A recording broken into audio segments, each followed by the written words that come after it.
this is the past tense that, happened and finished, especially about a single action rather than a repeated one. So perfect is formed, by, actually it has two parts. So the first part is the verb haben oder sein, like to have or to be, but it functions only as auxiliary verb, and you have to choose between the two. Okay, they occupy the second place in the sentence always. Okay, so that's the first part of perfect. Let's revise how we change it. Okay, it's like ich habe,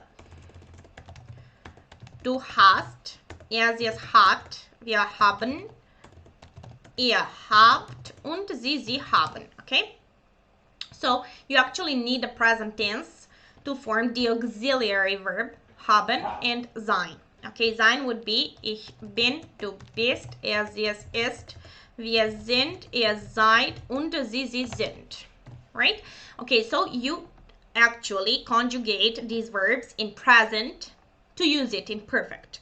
Okay, so you need to change it according to the person standing next to the verb, and always put haben or sein second in a sentence. Okay, so how will you choose between haben or sein? Well, most of verbs require haben, okay, as an auxiliary, so maybe 90%, but also we need sometimes to use sein.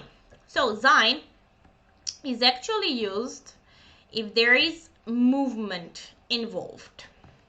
Okay, movement involved, such as gehen, kommen, fliegen, okay, which means fly, and so on. So basically movement. Okay, there are some exceptions, of course, but it's movement. Haben is often described as not movement, which is true, but I would also say that you should look for this for the object. Why? Let's take a look at the verb spielen, okay, which means play. And if we have the expression play football, okay, you could think that it's movement because you actually play football, but what is the point here? Football is an object, so if there is an object and movement, object will decide the auxiliary, and we would use haben. Okay, so the other part of perfect is participle, past participle, which is put at the end of the sentence. Okay, so in German they are so-called weak, or I would say just regular verbs, and strong or irregular verbs. So let's first see weak or regular verbs. So there is, for example, the verb spielen, play.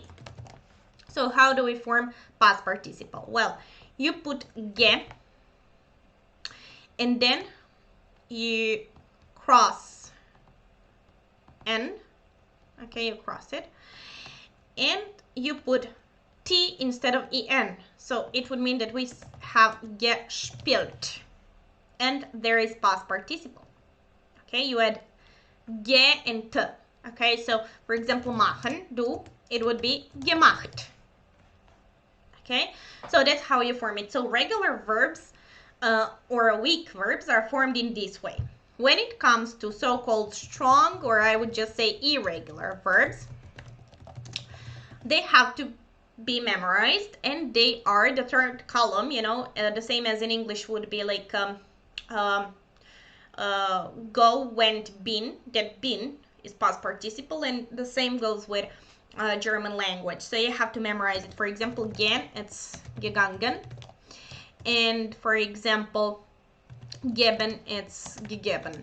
So sometimes they're easier, sometimes they're not so easy, but basically you have to memorize it. I will show you later the list, but let me show you how the whole sentence would look like. So I want to say, for example, this sentence: Ich habe Fußball gespielt. Okay, So we said it, spielen goes with the auxiliary verb haben because there is an object. So I put the verb haben in present tense according to the person ich. And then at the end of the sentence, I use past participle. Since this is the regular weak verb, I made past participle by putting ge and te at the end of the sentence. Okay? Or, for example, du bist nach London gegangen. Okay. Here, gegangen is the past participle of the verb gehen. And it is irregular or strong. So I just took it from the column that I memorized. And since it is movement, again meaning like go, then you need the verb sein in the present tense and to, put it in the verb in the form bist because of do. Okay, so I traveled to London. I went to London. Okay, this is how it is formed. This is on the right side, okay? You need third column for past participle. So for example, let me see, essen, gegessen. Okay, so you memorize it. They are strong or irregular verbs. Then finden, like find, gefunden. Okay, gehen, gegangen, and so on. Okay, so basically you have to memorize it. And as you see, most of them are with haben. So it's usually in these columns that are given. Usually third person singular is given like here. Ist geflogen, hat geklungen, and so on. So that you don't get confused. Basically, usually it is signaled to you whether you should use haben or sein. But sometimes you don't need to just memorize everything. You should just think whether it's movement or it has object and so on.